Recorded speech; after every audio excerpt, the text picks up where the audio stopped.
खुलुमबाय बड' live 24 studio आं जिमि बर' आरो बे समाव मोनसे गोनां रादाब लानानै फैदों। गसाइगावआव फिन हाग्रा मैदेरनि गाग्लोबनाय जाथाय आरो बे हाग्रा मैदेरनि गाग्लोबनायाव सासे सुबुंनि जिउ खहा।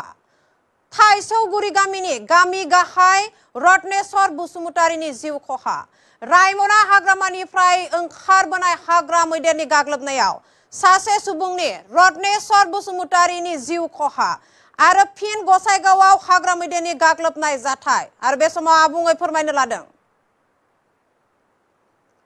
गसाइगावआव हाग्रा मैदेरनि गाग्लोबनाय जाथाय। हाग्रा मैदेरनि गाग्लोबनायाव सासे सुबुंनि जिउ खहा। थैनाय सुबुङा थाइसौगुरि गामिनि रत्नेश्वर बसुमतारी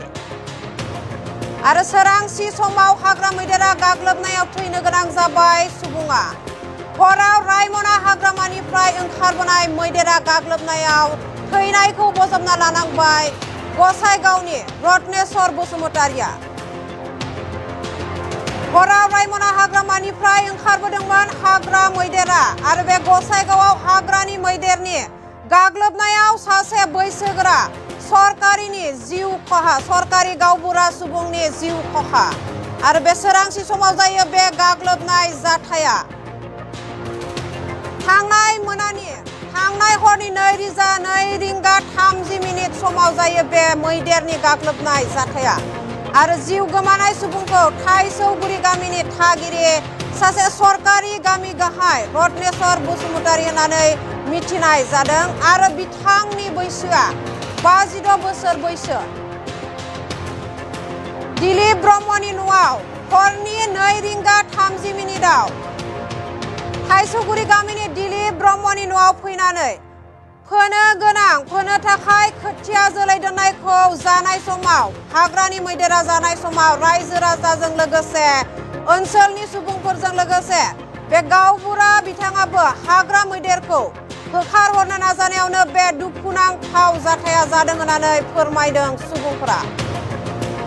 लोगोसे ओनसोलाव हाग्रानि मैदेरनि जेंनाया सानफा एफा बांबोगासिनो दं।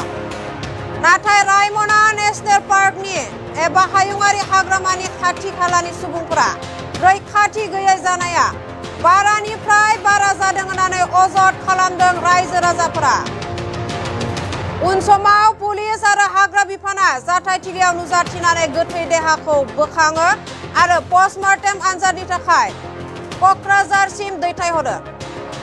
फिन गसाइगावआव हाग्रा मैदेरनि गाग्लोबनाय जाथाय आरो बे गिख्रंथाव गाग्लोबनाय जाथाया जादों थाइसौगुरि गामियाव आरो थाइसौगुरि गामिनि बे गामि गाहाय रत्नेश्वर बसुमतारीया मैदेरनि गाग्लोबनायाव थैनायखौ बजबनानै लानांबाय। हराव रायमना हाग्रामानिफ्राय ओंखारबोनाय हाग्रा मैदेरनि गाग्लोबनायाव थैनायखौ बजबना लानांबाय दुखुनांथावै रत्नेश्वर बसुमतारीया आरो बेबायदि सानफ्रोमबो हाग्रा मैदेरनि गाग्लोबनाय जाथायखौ होबथानो थाखाय हाग्रा बिफान एबा पुलिस खुंथाया राहा लायैनिबो अजद खालामदों जायगानि रायजो राजाफोरा।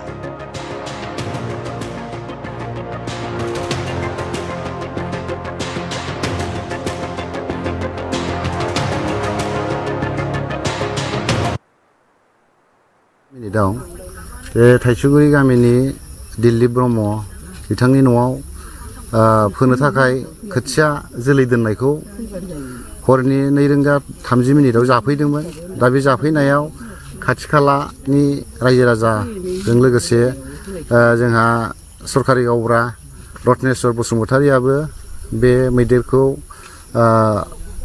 बे जानायनिफ्राय रैखा खालामनो थाखाय होहरदोंमोन। दा होनाय समावनो बे घटनाया जानानै थांबाय। खोब दुखुनांथाव बाथ्रा आरो बियो दानिल' बाथ्रा नङा। मथा मथि जेब्ला नेशनेल पार्कखौ फोसावनाय लोगो लोगो रायमना नेशनेल पार्कखौ फोसावनाय लोगो लोगो बे घटनाया जाबाय थादों। बावैसो नै दुम्ब्रुगुरि गामियावबो बोसोरनैनि सिगां सासे लाइमोन गथ' फरायफुनाय गथ'खौबो बिब्दिनो न'आव फैनानै न'नि आबाद खेथि जानायाव होनायाव गथ'खौ गाज्रि रोखोमै बुथारलांदों। थिग दिनैबो बे घटनाया जानानै थांबाय। आं सानो बे जोंनि सारा मैनागुरि बा गङिया ओनसोलाव दा गिबि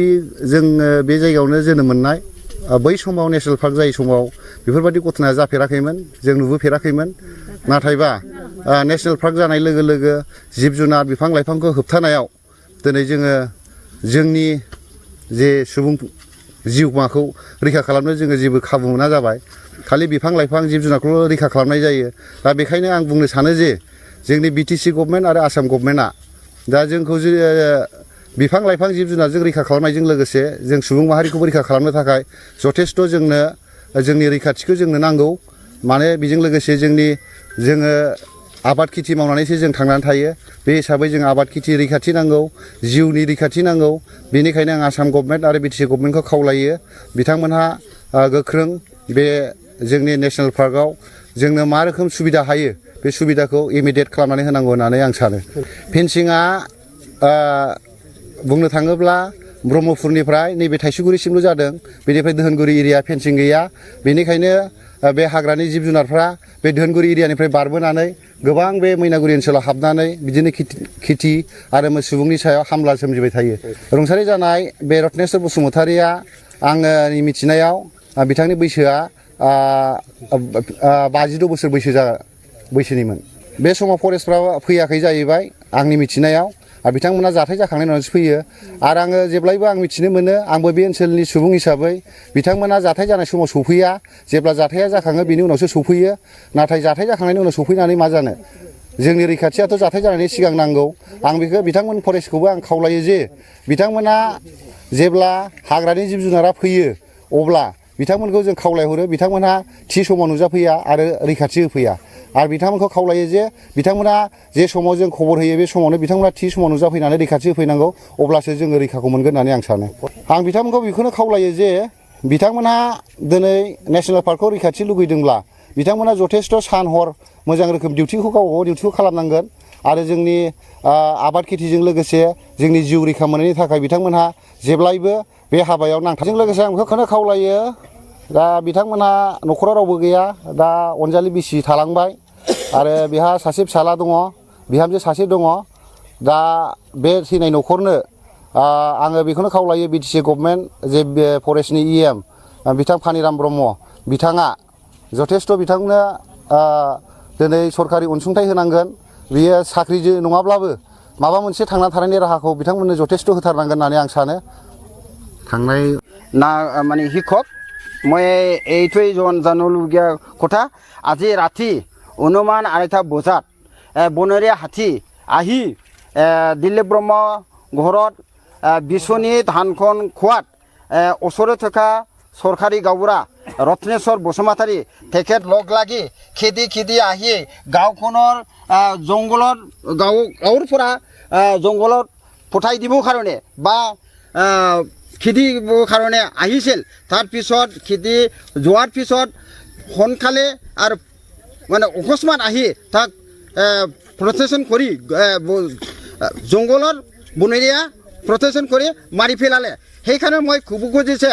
এনেকুৱা গতি আহিছে বহুত দিনৰ পৰা আজিলৈকে মই জনামতে 3জন হৈ গ'ল সেইকাৰণে মই আজি এই নিউজ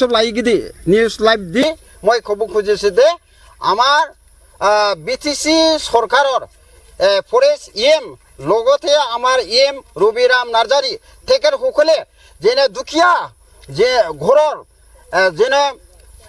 মানে ঘৰৰ সংস্থাপন কৰিবৰ কাৰণে বা ঘৰ চলাবৰ কাৰণে যেনে ভিত ব্যৱস্থা লৈ এটা চৰকাৰী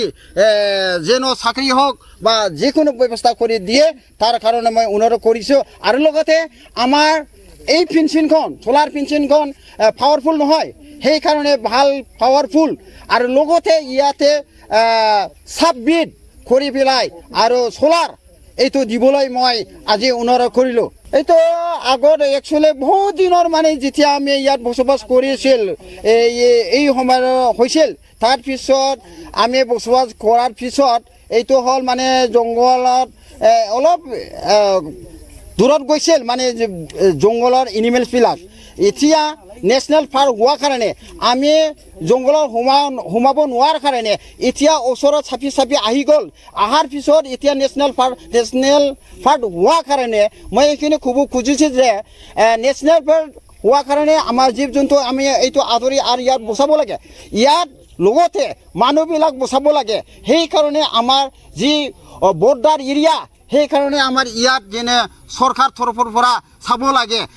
আৰু ইয়াতে ফ্লাড ফৰেষ্টৰ ৰেঞ্জ অফিচাৰ লগতে কুচুগাঁও পুলিচৰ আহি মানুহ ডেড বডিটো লৈ গ'ল সেইকাৰণে মই ক'ব যে আমাৰ যিজনে না মানে শিক্ষক